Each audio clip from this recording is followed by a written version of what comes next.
Take two Argentine ants from two different colonies, thousands of miles apart, one from California, one from Spain, and place them together. They don't fight.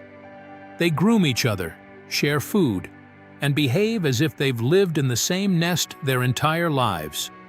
Researchers studying this reaction eventually confirm something that sounds almost impossible: these ants, and billions of others spread across multiple continents, are genetically similar enough to recognize each other as members of the exact same colony.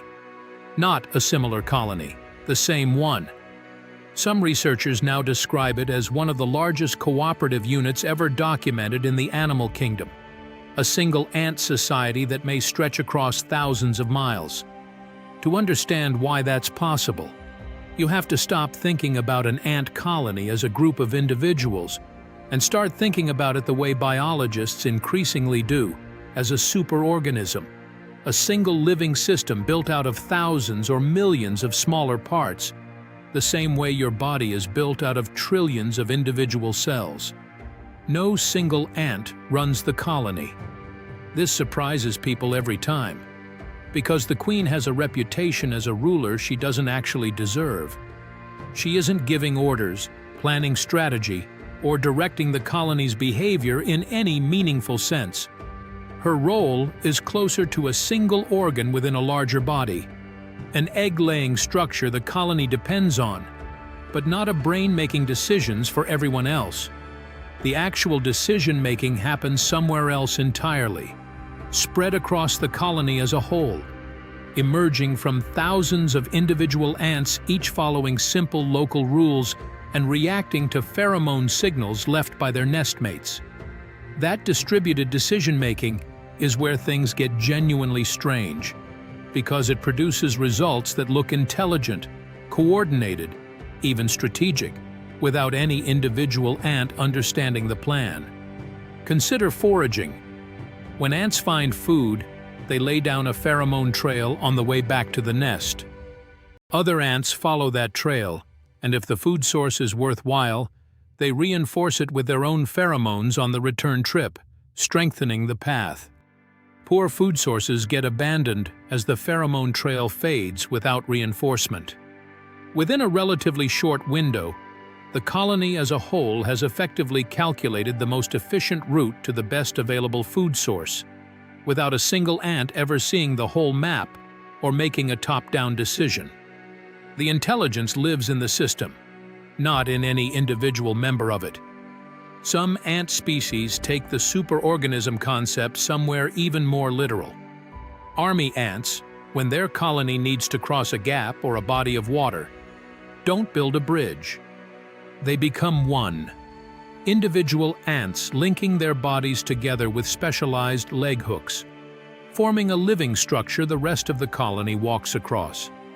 When floodwaters rise, some army ant species go further still, thousands of individuals linking together into a floating raft, the ants on the outer layer sacrificing themselves to water exposure and predation so that the ants and the queen at the center survive. Researchers studying these rafts have found they can remain intact and functional for weeks if necessary, individual ants rotating positions over time, so no single ant bears the exposure risk for too long. Here's the detail that makes the organism comparison feel less like a metaphor and more like a literal description: temperature regulation. Colonies of certain ant species have been documented physically, repositioning themselves as a mass to regulate internal heat. Thousands of individuals clustering more tightly or spreading apart in a coordinated way that mirrors, at a colony level, how your own body's cells might respond to being too hot or too cold. The colony, as a whole unit, behaves as though it has its own internal thermostat, even though no individual ant is capable of sensing or regulating that on its own. A colony can also lose thousands of individual ants with no meaningful impact on its overall survival, the same way your body sheds and replaces skin cells constantly, without any threat to you as a whole person. Individual ants live for weeks or months.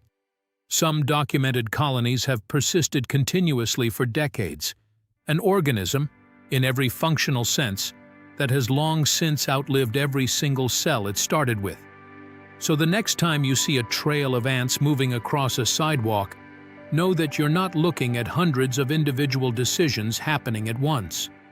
You're looking at a small, visible piece of something much larger, thinking, deciding, and surviving as a single connected whole.